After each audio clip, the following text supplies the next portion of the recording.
नमस्कार, मैं हूं आपका शेख मोइनुद्दीन।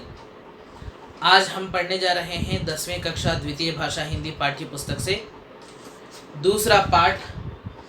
पाठ का नाम है ईदगाह। यह एक कहानी पाठ है। इसके लेखक का नाम है प्रेमचंद। हम इस पाठ के 2 भाग पहले भी पढ़ चुके हैं।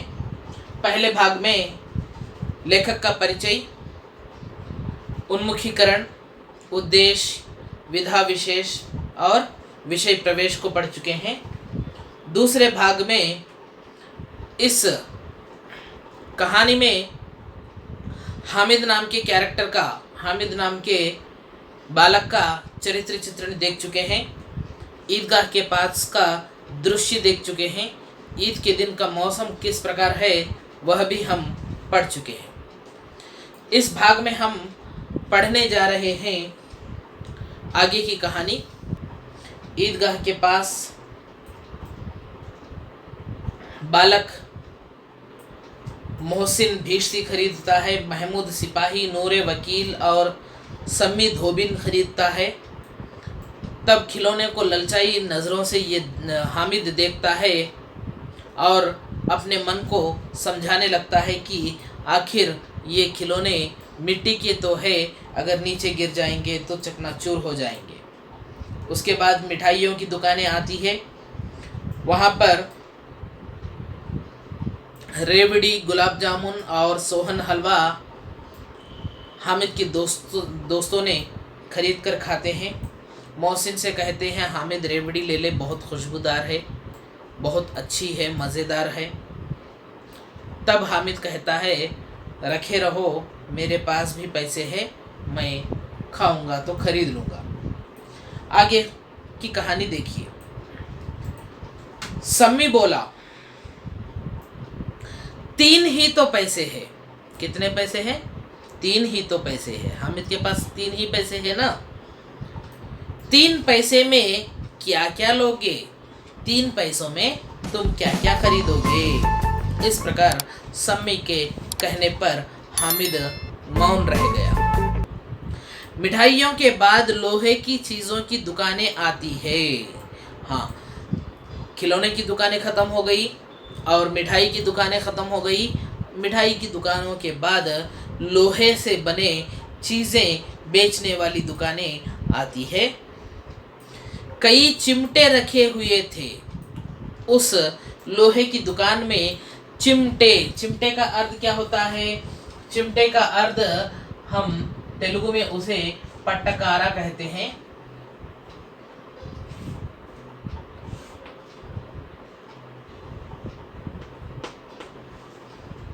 इस प्रकार का होता है चिमटा।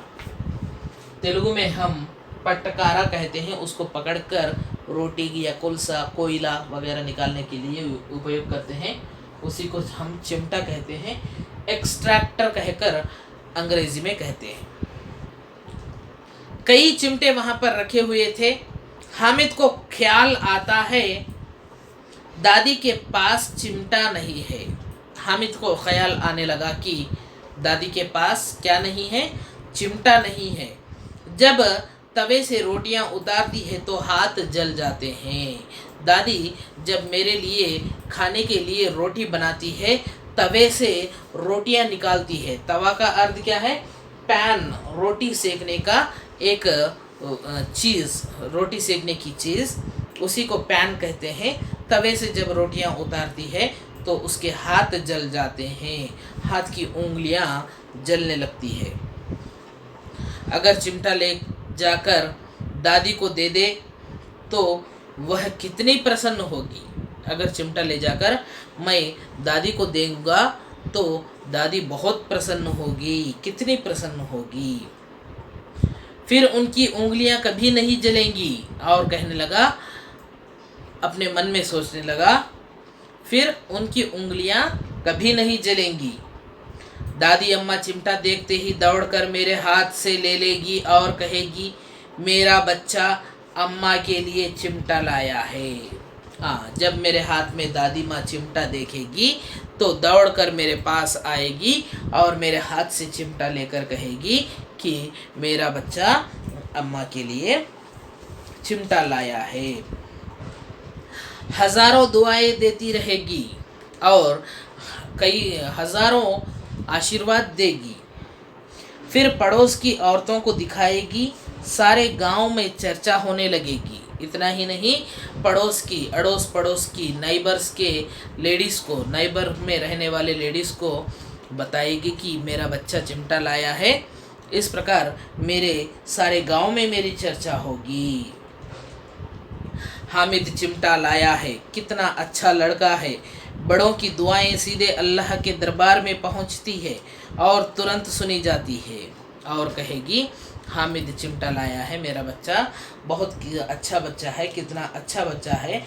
इस प्रकार कहेगी और दुआएं देगी, तो बड़ों की दुआएं सीधे अल्लाह के दरबार में पहुंचती है, भगवान के पास पहुंचती है और तुरंत सुनी जाती है। और भगवान ने ऐसे बड़े लोगों की दुआओं को तुरंत सुन लेता है। हामिद, यह सब सोचकर हामिद ने दुकानदार से पूछा, यह चिमटा कितने का है? हामिद ने दुकानदार से चिमटे की ओर इशारा करके यह चिमटा कितने का है, इस प्रकार दुकानदार से पूछा। हामिद ने दुकानदार से पूछा, यह चिमटा कितने का है? 6 पैसे कीमत सुनकर हामिद का दिल बैठ गया।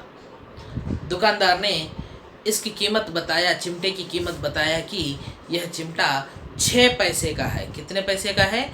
6 पैसे, 6 पैसा, 6 पैसा का है।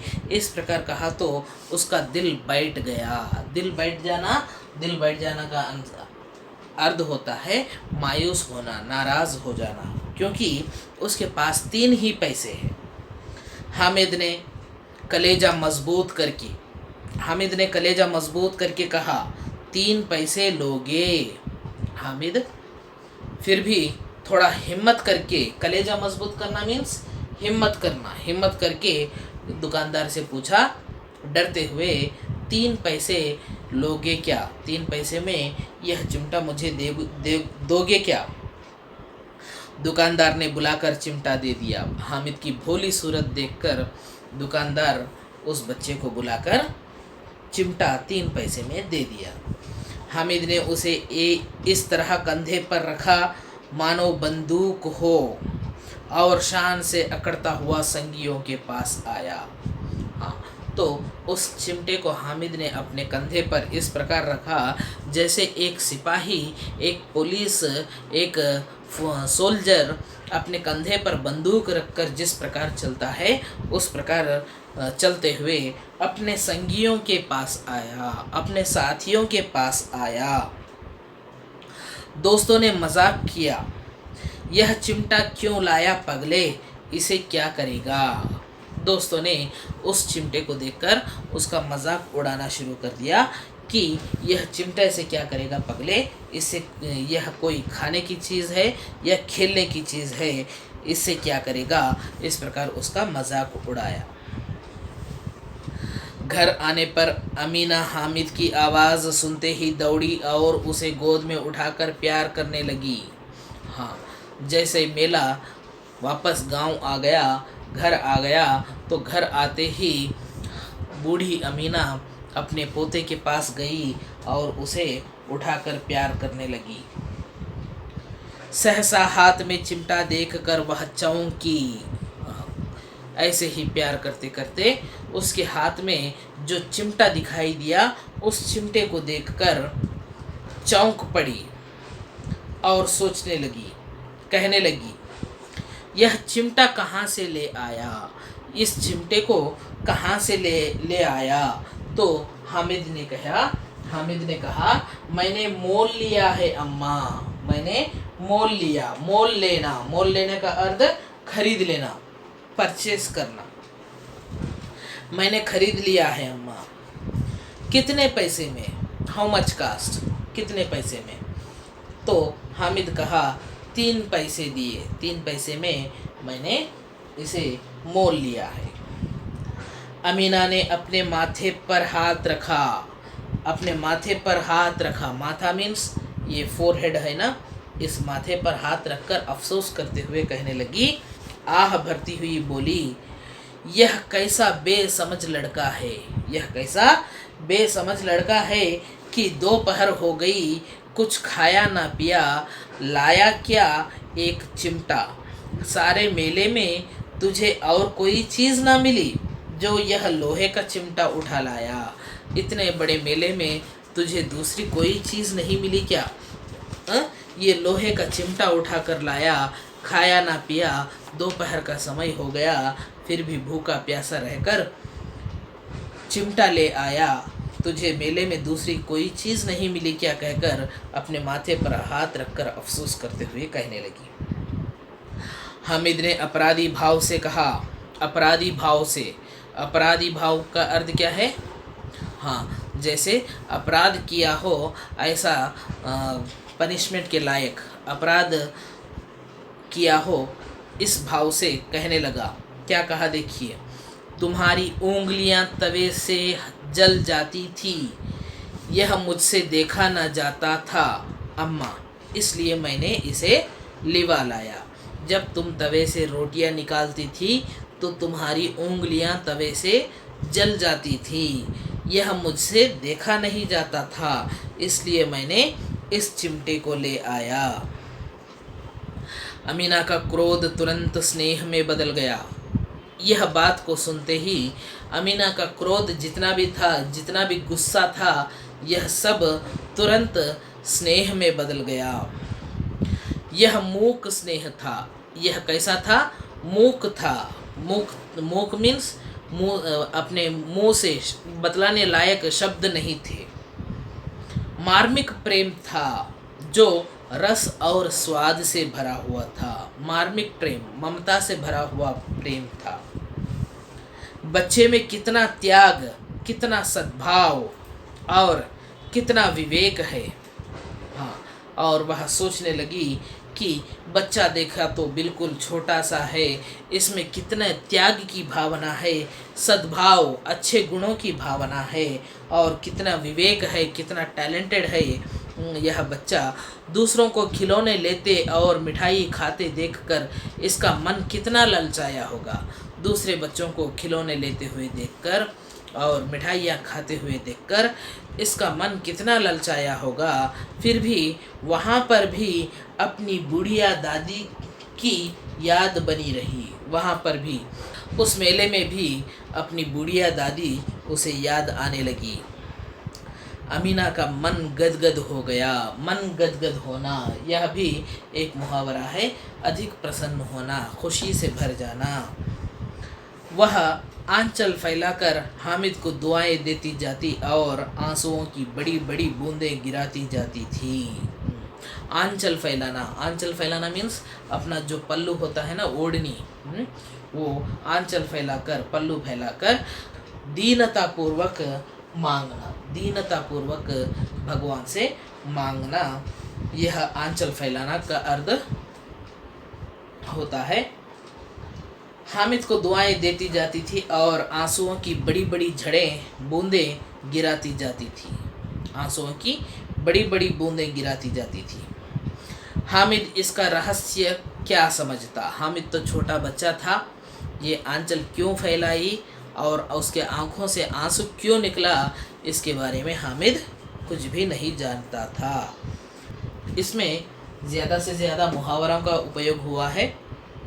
अगर आपको यह कहानी अच्छी लगी, यह वीडियो अच्छा लगा तो लाइक शेयर कीजिए, मेरे YouTube चैनल को सब्सक्राइब कीजिए, बेल आइकन को भी दबाइए ताकि मेरे अगले वीडियोस की नोटिफिकेशंस आप तक पहुंच सके। हमने देखा है कि इस कहानी में ज़्यादा से ज़्यादा मुहावरों का उपयोग हुआ है, जैसे बधाई देना, परलोक सिधारना, पीली पड़ना और दिल कचोटना, दामन फैलाना, छाले पड़ जाना, दुआएं देना, दिल बैठ जाना, कलेजा मजबूत करना, मजाक उड़ाना, मोल लेना, मन गदगद हो जाना, आंचल फैलाना, इस प्रकार हम बहुत सारे मुहावरे इस कहानी में आए हैं। इन मुहावरों का अर्थ भी हम जान चुके हैं। मैं जल्द से जल्द अगली वीडियो में आपको एक मनपसंद कहानी या कविता लेकर जल्द से जल्द आपके सामने हाजिर होऊंगा। तब तक के लिए इजाज़त दीजिए। धन्यवाद।